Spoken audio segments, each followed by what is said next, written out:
बंडू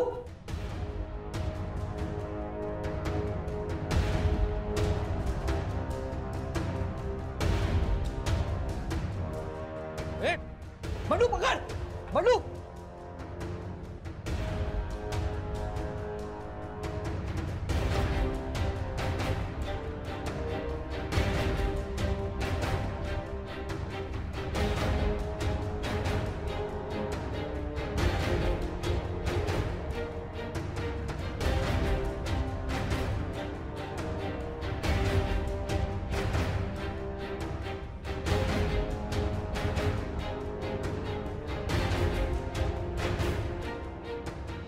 शिवराव पकडा जरा. का पळत होतास का पळत होतास काय केलं काय केलं हा माझा मोबाईल घेऊन पळत होता त्याची वाटल्यास झडती घ्या हा आहे तुमचा फोन हो हाच आहे मोबाईल का केलास घेऊन जायला पोलिस चल चल चल चल चल चल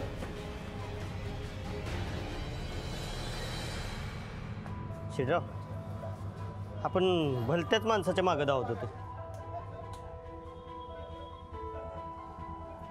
या 2-3 मिनिटात तिकडे काय झालं नसेल ना मग.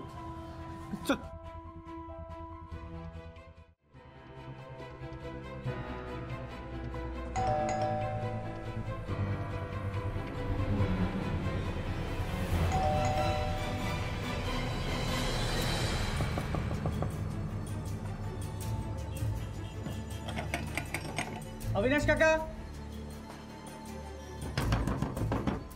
अविनाश काका काका आम्ही आहोत बंडूजी आणि शीड.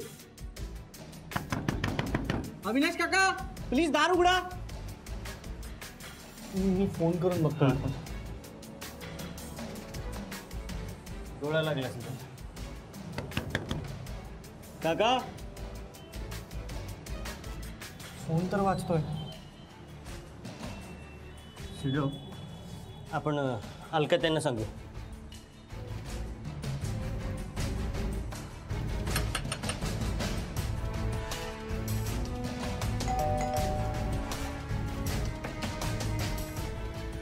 अलकाताई अलकाताई फोन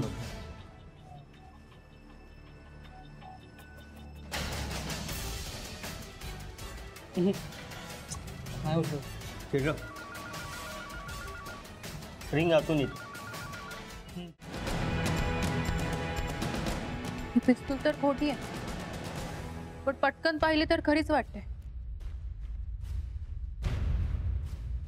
मग काकांनी ही पिस्तॉल त्या मारेकऱ्यावर रोखलं नसेल. त्यांना तशी संधीच मिळाली नसेल. मला असं वाटतं हे पिस्तूल खोटं आहे कळल्यावर त्या मारेकऱ्याची हिंमत वाढली असेल.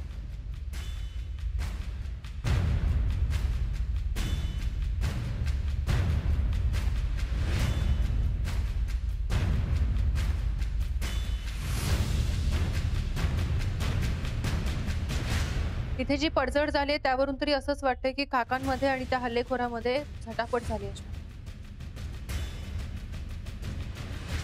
या दरम्यान काका एकदाही ओरडले नसतील. अस्मिता मॅडम मला असं वाटतं हे बेसावध असताना हल्लेखोर इथे आला असावा. त्याने त्यांच्या तोंडात बुळा कोंबला आणि मारण्याचा प्रयत्न करत असताना ही झालेली झटापट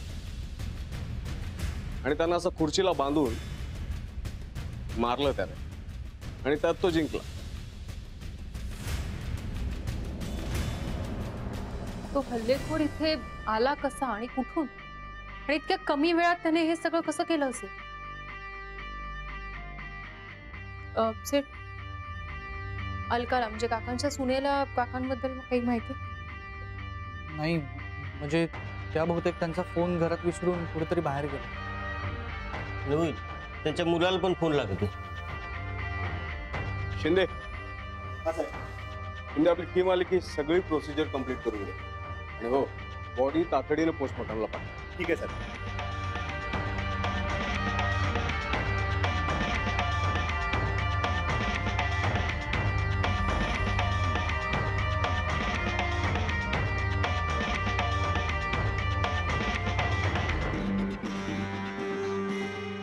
सेठ बंडू हे विडीचे तुकडे पाहिले? हे विड्या पेटवलेले नाही आहेत, फक्त चावून फेकलेले. तुम्हाला आठवतंय त्या दिवशी काका आणि अलका घरी आले होते तेव्हा त्यांनी काय सांगितलं होतं? ते म्हणाले होते कांती शेठचा वसुलीसाठी येणारा गुंड रमण त्यालाही असली सवय.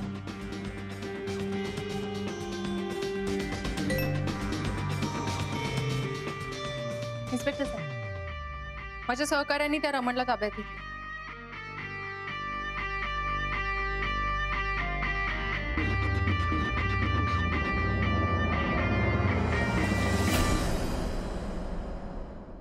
हा कांती शेठचा गुंड रमण बिल्डिंग जवळून पळून जात होता. आणि याच्या हातात हा चाकू होता. म्हणजे तुझ्याकडे 2 चाकू होते, त्यातला एक चाकू तू देसाईना मारून पळून गेलास. नाही साहेब, हो मी नाही मारलं त्याला, त्याच्या घरात देखील नाही गेलो मी. इन्स्पेक्टर साहेब, ही तशीच थोटक आहेत. याचा अर्थ हा इथे आला होता. त्याच्या खिशात विड्या आहेत का बघा.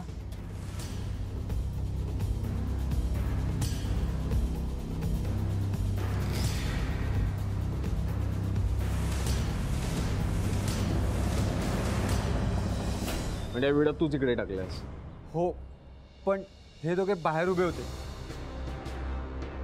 त्यामुळे मी आत जाऊ शकलो नाही. खरंच मी अविनाशला काहीच नाही केलं. पण तू का आलायस इकडे? मला कांती शेटने सांगितलं होतं की सगळा हिशोब चुकता करायचा म्हणून. अच्छा, म्हणजे मग देसाईंना मारून हा हिशेब चुकता करण्याचं ठरलं का तुमचं? नाही सर, हो खरंच मी त्याला नाही मारलं.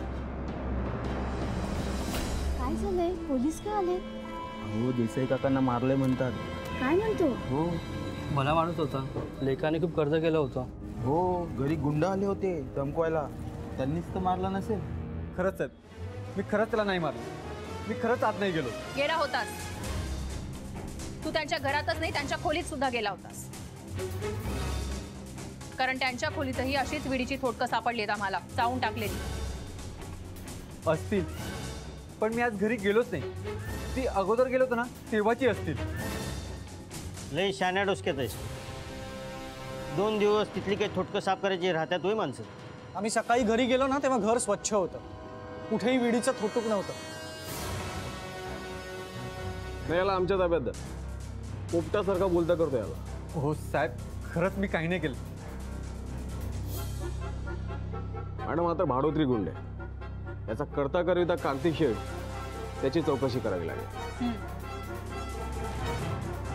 साहेब, सगळी प्रोसिजर पूर्ण झाली आहे आणि अविनाश देसाईंचा मुलगा आकाश देसाई पण आलाय.